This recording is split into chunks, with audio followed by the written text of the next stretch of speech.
तव तेजाचा एक अंश दे, तव धैर्याचा जरा स्पर्श दे, स्पर्शातून त्या दाही दिशा द्रुत, उजळून टाकू कुसू पाणीपत. जय शिवराय मित्रांनो, मी शिवव्याख्याता मधुकर बोडके आणि आपण वाचतोय डॉक्टर राज जाधव लिखित बहिर्जी नाईक ही कादंबरी.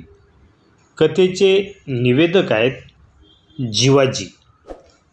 फादर ॲम्ब्रोजचा ख्रिस्ती मठ अतिशय श्रीमंत होता, परंतु फादर ॲम्ब्रोज अत्यंत धार्मिक, सिलवान आणि दानशूर होता.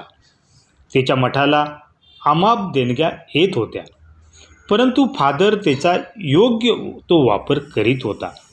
प्रचंड श्रीमंत असलेल्या सुरतमध्ये एक वर्ग आम्हाला असा पाहायला मिळाला की ज्यांना एक वेळच्या जेवणाची भ्रांती होती. ऊन पावसापासून वाचण्यासाठी त्यांच्याकडे छप्पर नव्हते. अशा सर्व लोकांसाठी फादर ॲम्ब्रोजचा मठ म्हणजे हक्काचे घर होते, जिथे ते आपले पोट भरत होते आणि वेळ पडल्यास त्याची पावसा पाण्यापासून वाचण्याची सोय याच मठात होत होती. या मठाचा सर्वात मोठा देणगीदार होता मोहनदास पारेख. आम्ही तिथे येण्यापूर्वी 1.5 वर्ष अगोदर मोहनदास पारेख जग सोडून गेला होता. तरीही त्याचे पुण्यकर्म त्याच्या परिवाराने कुठेही थांबवले नव्हते. प्रत्येक मंदिर, मशीद आणि ॲम्ब्रोजसारख्या देवदूतांच्या मठामध्ये त्याचे दान कार्य 12 महिने सुरू होते. याच मठाचे आणि मोहनदास पारेखचे मीठ वेळोवेळी आम्हीसुद्धा खाल्ले होते. भिकारीच्या वेशात असणाऱ्या बहिर्जीसाठी आणि अशा अनेक गोरगरिबांसाठी तर फादर ॲम्ब्रोज आणि मोहनदास पारेख म्हणजे अन्नदातेच होते. नाईक कित्येक दिवस याच मठात झोपत असत. भर थंडीच्या दिवसात मोहनदास पारेखच्या बायकोने वाटलेल्या गोधडीमुळे नाईकांचा त्रास कमी झाला होता. अतिश्रीमंत लोकांच्या यादीत फादर ॲम्ब्रोजचा मठ आणि मोहनदास पारेखचं भव्य आणि श्रीमंत वाडा येत होता. परंतु राजांनी नाईकांना यासाठी पुढे पाठवले होते. सुरत लुटायची म्हणजे संपत्ती मिळवायची आणि औरंगजेबाची दाढी ओढून त्याचा पुरता बदला घेऊन त्याच्या मनात कधीही न विसरू शकेल अशी दहशत निर्माण करायची, हे 2 उद्देश होते. परंतु यात कुठेही मोहनदास पारेख सारखे आणि फादर ॲम्ब्रोज सारखे दानशूर आणि पुण्यपुरुष किंवा त्यांचे कुटुंबीय नागवले जाऊ नये. रस्त्यावर झोपणाऱ्या निष्पात लोकांना सुरत लुटीचा झळ बसू नये आणि आपला कार्यभार संपन्न व्हावा. राजांचे मन यथा सांग जाणणारे नाईक राजांना हवी तशी सुरतेची आणि तिथल्या धनाढ्य लोकांची कुंडली मांडत होते. स्वाली बंदर, किल्ल्याच्या लगत असलेल्या मुघलांचे जकातघर हे सर्रास लुटण्याचे ठिकाण आम्ही आमच्या डोक्यात नोंदून ठेवले होते. उरली होती श्रीमंत शहराची सर्वात श्रीमंत बाजारपेठ. याच बाजारपेठेत विश्वासने आपले दुकान थाटले होते. 4 महिन्यात त्याने संपूर्ण बाजारपेठेतील प्रत्येक दुकानाच्या मालमत्तेचे मोजमाप केले होते.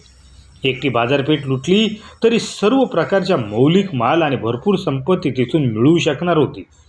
देशाच्या कान्याकोपऱ्यातून आलेल्या व्यापाऱ्यांनी तिथे आपले दुकान थाटले होते. ती बाजारपेठ म्हणजे जणू कामधेनूच होती. पृथ्वी तलावर उपलब्ध असलेली प्रत्येक वस्तू तिथल्या दुकानात मिळू शकत होती. नाईक तिथल्या दुकानातून भीक मागत फिरत होते. नाईकांच्या झोळीत काही पडत होते की नव्हते ते त्यांनाच माहीत, परंतु तेथे आपल्या डोळ्यात जे साठवले होते ते नक्कीच लाख मोलाचे होते. दुकान आणि त्या दुकानाची व्यापारी बघून तो लुटण्यालायक आहे की नाही याची शहनिशा नाईक करीत होते. जवळपास संपूर्ण बाजारपेठ जाळून लुटण्याच्या लायकीची होती. प्रत्येक व्यापारी लुटारू होता. ती दुकानं नसून ग्राहकांना लुटण्यासाठीच 4 भिंतीची कवड्यावर केलेली सजावट होती. नाईक या सर्वच व्यापाऱ्यांवर चिडले होते. जसा राजा तशी प्रजा आणि त्याहूनही एक पाऊल पुढे तिथला व्यापारी. कौटिल्याने सांगितलेल्या उक्तीचे जिवंत उदाहरण म्हणजे ही सुरतेची बाजारपेठ आहे असे नाईक बोलत. इथले व्यापारी औरंगजेबापेक्षा कपटी आणि धूर्त आहेत असे नाईक एकदा बोलले होते. त्यावर मी नाईकांना त्यांच्या कटोऱ्यात भाकरीचा तुकडा टाकीत बोललो होतो, भोगतील कर्माची फळं, जळून मरतील. पुढच्या काही दिवसातच बैरजीसोबत जी घटना घडली ती सुरत मोहिमेत मोलाची भर टाकणारी ठरली. सर्वच व्यापारी एक जात लुटारू असतील हा नाईकांचा समज खोटा ठरणारा एक व्यापारी त्याला भेटला.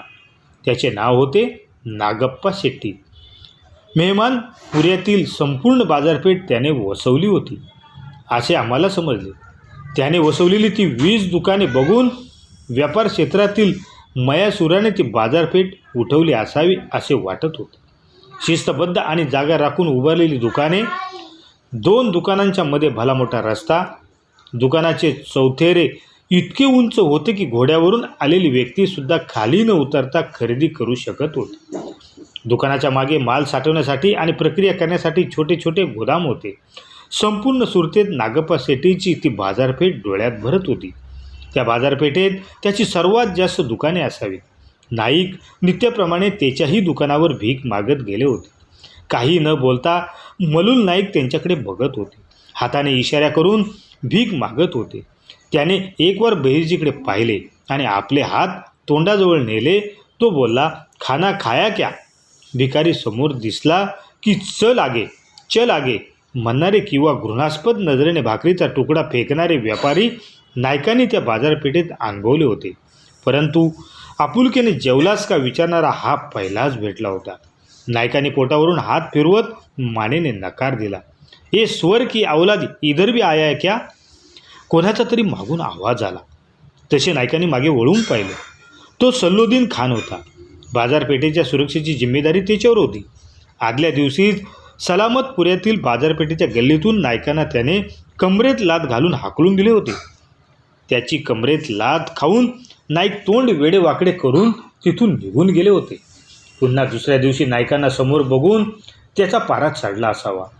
कितना बार बोला है इन भिखारियों को कि बाजार की गलियों में आकर बाजार गंदा मत करो, उठा के बाहर फेक दो इसे, असे म्हणत त्याने नाईकांच्या जवळ येऊन त्याच्या पोटात जबरदस्त लाथ घातली. नाईक पोट दाबत खाली पडले. वेदनेने कळवळू लागले. सल्लोद्दीनच्या सहकारी पडलेल्या बहिर्जीकडे धावत आले. ते त्यांना हात लावून आपले हात घाण करणार नव्हते म्हणून लाथा घालूनच ते नाईकांना तिथून हाकलणार होते. तेवढ्यात नागप्पा शेट्टी धावत आला. बहिर्जीजवळ बसत तो सल्लोद्दीनला हात जोडत बोलला, आप अपने हाथ क्यों गंदे कर रहे हो? मैं इसे बाहर ले जाता हूँ. नागप्पा, भिखारी और ऐसे गंदे लोग बाजार में आएंगे तो बाजार की शान कैसे टिकी रहेगी. इसे निकालो यहाँ से, असे म्हणत सल्लोद्दीन ताड पाय टाकत पडलेल्या बहिर्जीकडे रागाने बघत निघून गेला. नाईक कितीतरी वेळ कळवळत होते. सुरुवातीला करून घेतलेल्या जखमा त्याच्यावर योग्य उपचार न केल्यामुळे दुखत होत्या. त्यातून रक्त आणि पू वाहू लागला होता. असेच राहिले तर लवकरच जोर पकडून नाईक उठू देखील शकणार नव्हते. विठोजी, आम्ही सर्वजण कित्येक वेळा नाईकांना विनंती केली होती. त्या जखमांवर इलाज करून घ्या म्हणून सुचवले होते. परंतु नाईक ऐकणार नव्हते. आपल्या दोस्तीची आठवण करून देत मी कित्येक वेळा त्यांच्यावर रागावलो सुद्धा होतो. सोंग घेण्यासाठी इतकी तकलीफ सहन करावी काय गरज आहे? त्याचा इलाज करून घे असे सांगितले होते. परंतु भिकाऱ्याच्या वेशातील नाईक हसून मला एकच वाक्य बोलला होता, या उघड्या जखमा तर आहेत ज्यामुळे मी अतिशय गरीब आणि घाणेरडा दिसत आहे. मला काही दिवस असेच राहू दे जीवा.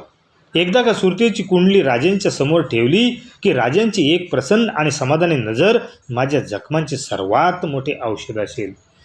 बहिर्जी राजांसाठी ठार वेडा होता. तो मेला असता तरी आपल्या कर्मापासून मागे हटला नसता.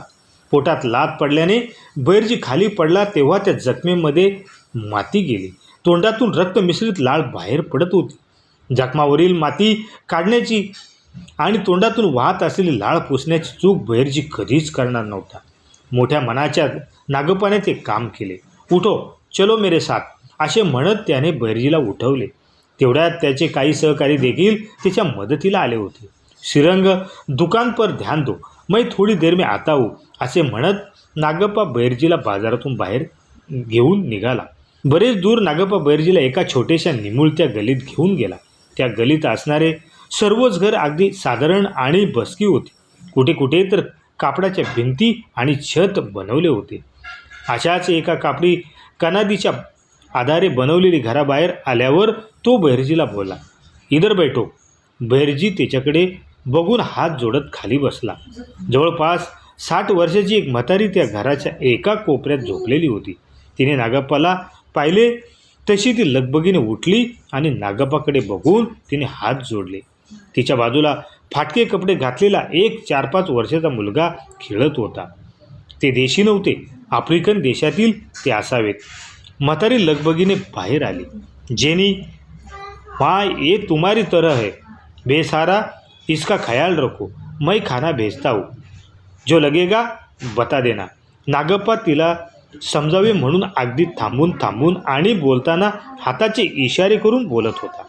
तिला संपूर्ण हिंदुस्थानी भाषा बोलता येत नव्हती, परंतु नागप्पाची भावना तिच्यापर्यंत पोचली असावी. तिने हा हा म्हणत मान डोलवली. नागप्पा बहिर्जीकडे बघत बोलला, तुम बैठो इधर, ये दादी तुम्हारी ख्याल रखेगी, श्रीपाद खाना लेकर आएगा.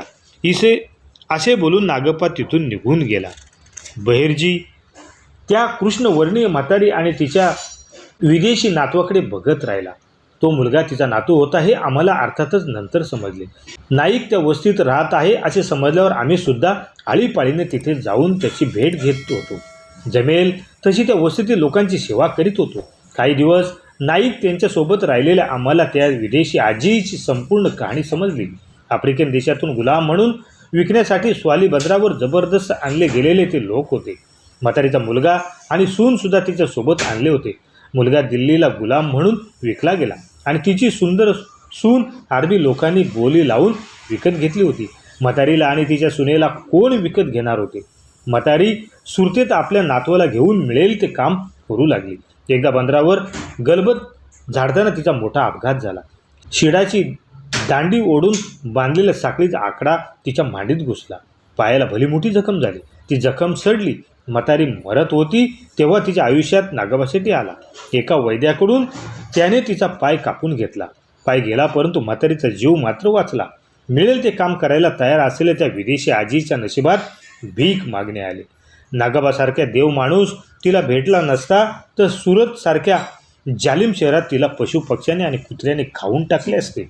धनाची पट्टी डोळ्यावर चढवून वावरत असलेल्या लोकांच्या त्या शहरात माणुसकी जपणाऱ्या लोकांची संख्या सरळ बोटावर मोजता येऊ शकत होती. त्या शहराचे दुर्दैव होते. आफ्रिकन जेनी आजी ही काही एकटी नव्हती. नागप्पा त्या दिवशी बहिर्जीला ज्या गल्लीत घेऊन आला त्या गल्लीत जेनी आजीसारख्या 100च्या वर लोक राहत होते. नाईक त्यांना बघून कितीक वेळा भावनिक होत असे. जीवा ज्या लोकांकडे बघून कधी कधी असे वाटते आपले हे हातबल भिकाऱ्यांचे सोंग टाकून द्यावे आणि यांच्यासाठी काहीतरी मौलिक काम करावे. परंतु राजांचे बोल आठवतात, योग्य कामाची सुद्धा योग्य वेळ असते. आपण पडलो हेर. संयम हाच हेरांचा सर्वात मोठा दागिना असतो हे विसरता येत नाही.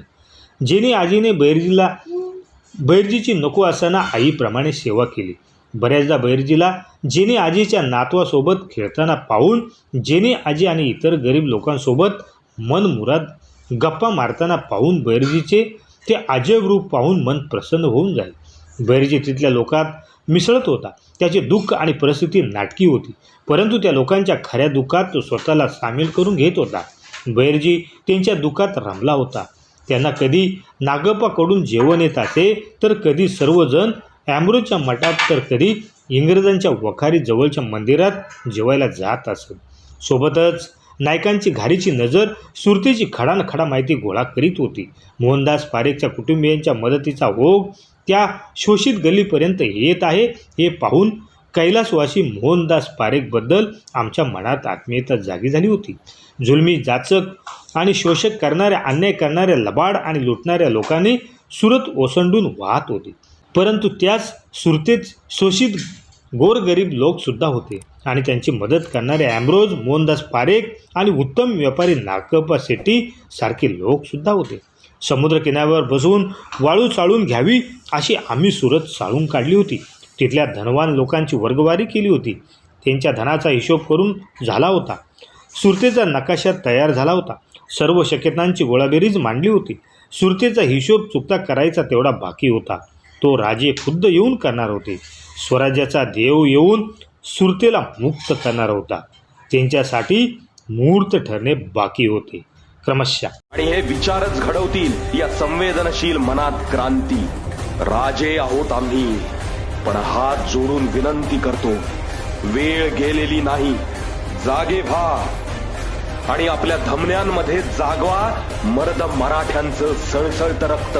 अरे कोण होते माझे मावळे? ही सर्वसामान्य जनता. मी त्यांना अभय दिलं आणि त्यांनीच स्वराज्य घडवलं. माझ्या लेकरांनो, ही तीच वेळ आहे जशास तसं वागायची, महाराष्ट्र घडवण्याची, पुन्हा स्वराज्य स्थापन करण्याची.